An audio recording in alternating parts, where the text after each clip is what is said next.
विधायक के करीबी पर दबंगई का आरोप, फर्नीचर शोरूम बनवाकर डकारे 57.8 लाख रुपए, जान से मारने की धमकी भी दी। हमीरपुर की खबर।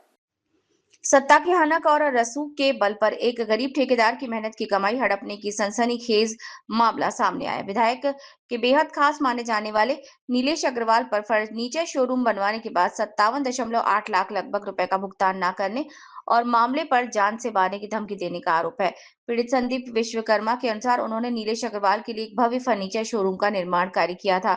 ये काम 15 जून 2025 को शुरू हुआ और 1 फरवरी 2026 तक चला। इस कड़ी मेहनत के बाद शोरूम बनकर तैयार हुआ और भव्य उद्घाटन भी हो गया, लेकिन अब मेहनत की गाढ़ी कमाई 57.8 लाख रुपए लगभग मांगने की बारी आई तो नीलेश अग्रवाल के तेवर बदल गए। संदीप विश्वकर्मा का आरोप है कि भुगतान करने की बजाय नीलेश अग्रवाल ने उनके साथ अभद्रता की और साफ शब्दों में कहा कि जो उखाड़ना है उखाड़ लेना, पैसे नहीं मिलेंगे। इतना ही नहीं, पीड़ित के पास मौजूद हिसाब किताब की मुख्य डायरी की दबंगई से छीन ली गई है ताकि सबूत मिटाया जा सके। अपना काम काम सही करेंगे भाई। अब ये गलती कंपनी गलती मेरे को तो पड़ी, इन्होंने जब जबरदस्ती पावर प्रेशर देके मेरे से कमाई पे लगवाया गया है। सारा ही मटेरियल उनके ही पसंद का। मेरी सेंचुरी 710 प्लाई तय हुई थी और सबसे high quality Century architect ply लगवाई है। वो पूरा इन्हीं की पसंद से ही माल लगा, यही खुद लेने गए हैं मेरे साथ में। इन्होंने कई जगह पेमेंट इनके हाथ से भी करवाया है, कुछ मैंने भी किया। जो इन्होंने पसंद किया वो सामान लिया हमें, वो सामान लिया है। बिल्कुल। 7 मार्च को मैं करीब 6 बजे के लगभग इनकी दुकान पे गया था। हाँ। तो मुझे से ये बोले भाई अपनी डायरी दे दीजिए। हाँ। और मैं तुम्हारे हिसाब छांट लूंगा, सुबह आपको बता दूंगा, आपका हिसाब कर देंगे। हाँ हाँ। तो मैंने बोले अपनी डायरी दो, तो मैंने कहा भाई साहब मैं डायरी नहीं ली हूँ, मैं डायरी सुबह आके मेरे आपके सामने सब छांट लेना, मैं आपको डायरी दिखा दूंगा। तो इन्होंने मेरी गाड़ी से 6:30 या 6:30 के आसपास मेरी गाड़ी से इन्होंने डायरी निकाली।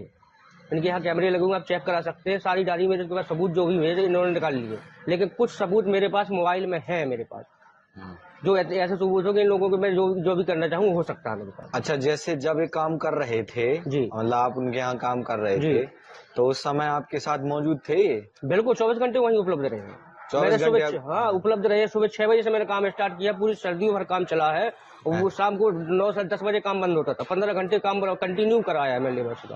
अब मेरे सब लेबर मेरी परेशान, सब लेबर को मुझे पेमेंट देना। तो फरवरी से ही परेशान हूँ, पूरा मार्च निकल के 1.5 महीने हो गए मुझे परेशान करते हुए, लेकिन पैसे देने की वो नियत नहीं कर रहे हैं बिल्कुल। 1.5 महीने से आपका पैसा दिया ही नहीं है? बिल्कुल नहीं दिया, 1 रुपए भी नहीं। और जाते हैं तो क्या कहते हैं? कहते नहीं देना, जो करना हो कर लो। जी, दमंगी से बोलते हो। तो मेरी तरफ से काम खराब नहीं है। माई का जो उन्होंने मैं बताया हूँ आपको, पहले भी वो चीज बताया हूँ कि माई के इन्होंने पसंद की है। मैंने इसको मना किया था कि भाई साहब ये माई जब मत लगवाइए, आप आगे चल के दिक्कत देगी। अगर से मेरा काम खराब होता तो फिर ये ओपनिंग ही नहीं करती, मुझे काम से भगा देते, बीच में ही भगा देते। जब काम पसंद था तब तो उन्होंने पूरा काम करवाया मुझसे। फिर ओपनिंग करने के बाद अब कह रहे काम खराब हुआ। ये कौन सा कहने का तरीका? पैसा देने के लिए पैसे बोल रहे हैं। जी, तो मैं रिपेयरिंग करने के लिए तैयार हूँ भाई साहब। रिपेयरिंग करने के लिए तैयार है, लेकिन उसके लिए भाई मेरा बाकी पेमेंट है वो 2-3 लाख 4 लाख रुपए आप रोक लीजिए, लेकिन बाकी पेमेंट तो दीजिए, जो कमी होगी मैं सही करने को तैयार हूँ आपका।